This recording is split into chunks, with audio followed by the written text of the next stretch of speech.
चलित वर्ष एप्रिल 1 तारिख रु आम राज्य में आरंभ होगा जाऊँगी जनगणना 2027 प्रक्रिया।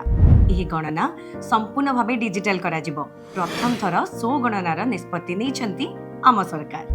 आपण निज घरे बसी सो गणना पोर्टल se.census.gov.in ने लॉगिन करी HLO संपर्कित समस्त तथ्य प्रदान करि परिबे। सठिक तथ्य निश्चितकरण एवं दाखल परे आपणको SMS एवं ईमेल माध्यम रे एक सो गणना रेफरेंस आईडी प्रदान करा जिवो।